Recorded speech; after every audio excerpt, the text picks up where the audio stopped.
আমার ভাইজান, আমার মা, আমার বোনেরা, বিশ্বনবী বলছেন যখন কোনো বান্দা, যখন কোনো বান্দি আল্লাহর কাছে ক্ষমা চায়, আল্লাহ তখন এত খুশি হয়, এত আনন্দ হয়, এত আনন্দ পায়। যেমন ধরুন বিশ্বনবী আমার একটা উদাহরণ দিচ্ছেন যে একজন মুসাফির, সে ঘোড়াতে, সে সাওয়ারিতে আর হয়ে সফর করতে লেগেছে। এবারে সফর করতে করতে করতে করতে গভীর জঙ্গলে চলে গিয়েছে। গভীর জঙ্গলে যে সে ক্লান্ত হয়ে এবারে তার সওয়ারিটাকে ছেড়ে দিয়ে একটা গাছের তলায় যেন ঘুমিয়ে পড়েছে। ঘুম থেকে উঠে দেখছে যে তার সওয়ারি নেই। তার সওয়ারির ওপরে, ঘোড়ার ওপরে যতগুলো মালধন ছিল সমস্ত চলে গিয়েছে। এবারে সে যেন চিন্তায় চিন্তিত হয়ে গিয়েছে, হতাশা হয়ে গিয়েছে যে আল্লাহ, আমার যে ঘোড়া চলে গিয়েছে, আমি আর এই ঘোড়াটিকে ফেরত পাবো না। খুঁজাখুঁজির পরে ক্লান্ত হয়ে আবার যেন সে ঘুমিয়ে গিয়েছে। হঠাৎ করে ঘুম ভাঙছে, দেখতে পাচ্ছে যে তার সে হারানো ঘোড়া এসে হাজির হয়ে গিয়েছে। যে ঘোড়াটি তার হারিয়ে গেছিল, সেই ঘোড়াটি আবার যেন ফেরত চলে এসেছে। ঘুম থেকে উঠে দেখছে। এবারে সেই ঘুম থেকে উঠে দেখে কি বলছে? আল্লাহকে বলছে, খুব ভালো করে শুনুন। আল্লাহকে বলছেন, হে আল্লাহ, তুমি আমার বান্দা, আমি তোমার রব। সে যে হারানো ঘোড়াকে ফিরিয়ে পেয়েছে, এই ফিরিয়ে পাওয়াতে এত আনন্দ হয়েছে, এত খুশি হয়েছে, যার কারণে আল্লাহকে বলছে, আল্লাহ, তুমি হলে আমার বান্দা, আমি হলাম তোমার রব। আল্লাহকে বলছে, আল্লাহ, তুমি আমার বান্দা, আমি তোমার রব। মানে সে এত খুশি হয়েছে, এত আনন্দ হয়েছে, কি বলছে সে নিজেই বুঝতে পারছে না, এত আনন্দ পেয়েছে। ভাই আমার, ঠিক এমনি আল্লাহ রাব্বুল আলামিন এত যেন কোনো বান্দা যখন আল্লাহর কাছে তওবা করে এত আনন্দ পায়। ভাইজান, বাপজান আমার, তাহলে আপনার দ্বারাতে যখন ভুল হয়ে যাবে, গুনাহ হয়ে যাবে, আল্লাহর কাছে আপনি ক্ষমা চাইবেন, আল্লাহ রাব্বুল আলামিন আপনাকে ক্ষমা করে দেবেন। এক নম্বরে বলছিলাম, আন উমরিহি ফিমা আফনাহু, হে বান্দা, বলো দেখি তোমার সে বয়সটাকে তুমি কোথায় কাটিয়েছ। দুই নম্বরে বিশ্বনবী আমার বলছেন, ওয়া আনসাবাবিহি ফিমা আবলাহু, বান্দারে বলো তোমার জওয়ানি কাল তুমি কোথায় কাটিয়েছ।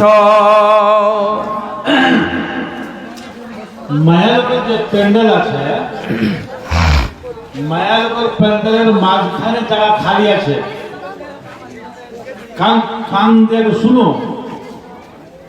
মায়ের প্যান্ডেল যে আছে, তো প্যান্ডেলের মাঝখান খালি আছে, চারি মনে মায়ের বসে আছে। তো তোমরা যে রোডে রোডে ঘুরছো, ওই মাঝখানে তোমরা বসো, জায়গা আছে খালি। মা বোন, আপনাদের প্যান্ডেলের মধ্যে জায়গা খালি আছে, যিনারা হয়তো জায়গা পাচ্ছেন না ওনারা ওখানে যে বসেন, আর ভলেন্টিয়ার তো ওখানে আছে। জি মা বোন, কিংবা হয়তো কোনো যদি ভাই ভলেন্টিয়ার থাকেন, একটু সহযোগিতা করে দেন, বসার ব্যবস্থা করে দেন। ভাই আমার, দুই নম্বরে আমি বলছিলাম, আল্লাহ রাব্বুল আলামিন কাল কিয়ামতের মাঠে প্রশ্ন করবেন কি, ওয়া আনসাবাবিহি ফিমা আবলাহু, হে বান্দা, আমি তোমাকে একটা অনেক গুরুত্বপূর্ণ নিয়ামত দিয়েছিলাম, যেটা হলো তোমার যৌবনকাল। তোমার যৌবনকাল পেয়ে তুমি তোমার জওয়ানি কোথায় কাটিয়েছ। হে বান্দা, তুমি আজকে আমাকে হিসাব দিয়ে দাও, বলে দাও। তাহলে যুবক এবং যুবতীরা, হে জওয়ান ভাইরা, খুবই সতর্ক হয়ে আপনি চলাফেরা করেন। এই জন্য আপনাকে আপনার জওয়ানি সম্পর্কে প্রশ্ন করা হবে। কাল কিয়ামতের মাঠে আপনাকে আপনার জওয়ানি সম্পর্কে যখন প্রশ্ন করা হবে, আপনার জওয়ানির হিসাব দিয়ে দিতে হবে। 3 নম্বরে প্রশ্ন করা হবে, বিশ্বনবী আমার বলছেন, ওয়া আন মালিহি মিন আইনা ইকতাসাবাহু। হে বান্দা, তোমার কাছে যে মাল ধন ছিল, সম্পদ ছিল, তুমি গাড়ি বাড়ির মালিক ছিলে, তুমি বলো দেখি তোমার ওই ধন সম্পদ তুমি কোথায় থেকে অর্জন করেছ? তুমি হালাল পথে অর্জন করেছ না তুমি হারাম পথে অর্জন করেছ? বান্দারে, তুমি আজকে আমাকে হিসাব দিয়ে দাও। 4 নম্বরে প্রশ্ন করা হবে, খুব ভালো করে শুনুন। বিশ্বনবী আমার বলছেন, ওয়া ফিমা আনফাকাহু। হে বান্দা, তোমার যে মাল ধন সম্পদ ছিল, ওই মাল ধন সম্পদকে তুমি কোথায় খরচ করেছ? তুমি হালাল পথে খরচ করেছ না তুমি হারাম পথে খরচ করেছ? বান্দারে, তোমার ওই মাল ধন সম্পর্কে আমাকে যেন উত্তর দিয়ে দাও, হিসাব দিয়ে দাও। আজকে আমরা হালাল পথে কম, কিন্তু হারাম পথেই বেশি আমাদের মাল, আমাদের ধন, আমাদের সম্পদ খরচ হয়। কিন্তু কাল কিয়ামতের মাঠে আপনাকে হিসাব দিতে হবে যে আপনার মাল আপনি হালাল পথে খরচ করেছেন না হারাম পথে খরচ করেছেন। ভাই আমার, বাপজান আমার, খুব ভালো করে শুনে রাখুন।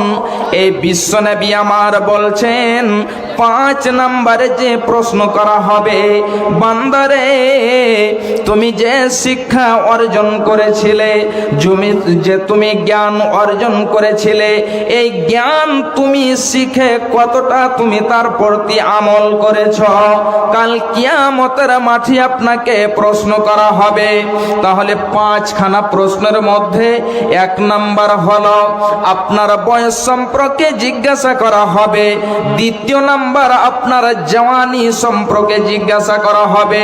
3য় নাম্বার আপনার মাল সম্পর্কে জিজ্ঞাসা করা হবে যে বান্দা, তোমার যে মাল তুমি ইনকাম করেছিলে সেটা হালাল পথে না হারাম পথে?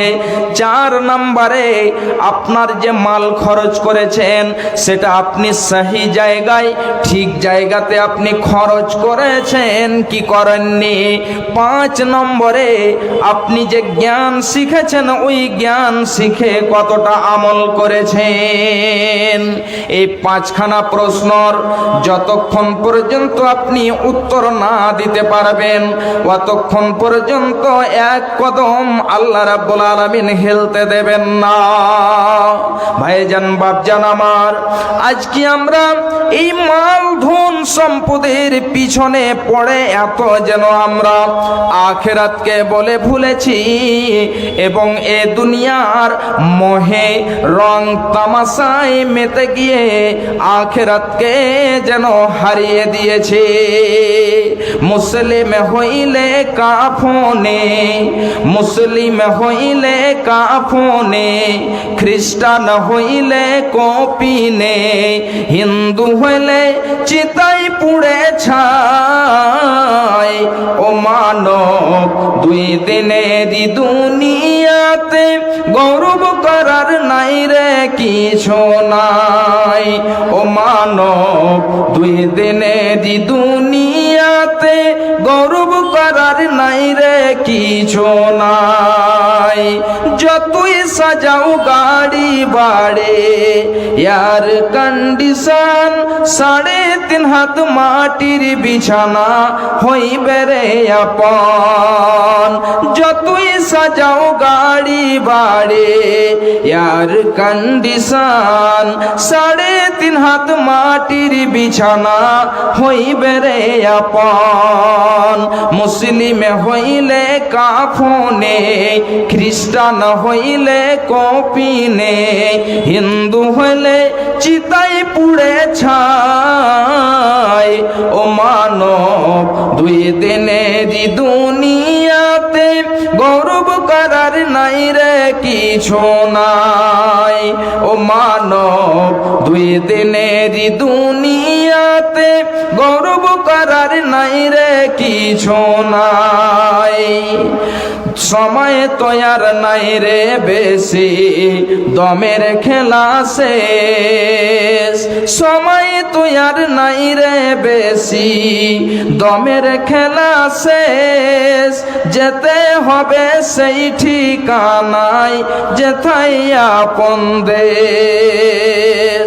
যেতে হবে সেই বিছানায়, যেথায় আপন দেশ।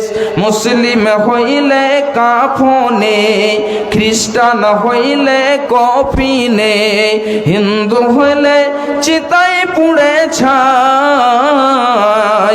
ও মানব, 2 দিনেরই দুনিয়াতে গৌরব করার নাই রে কিছু নাই। ও মানব, 2 দিনেরই দুনিয়াতে গৌরব করার নাই রে কিছু নাই। ভাই আমার,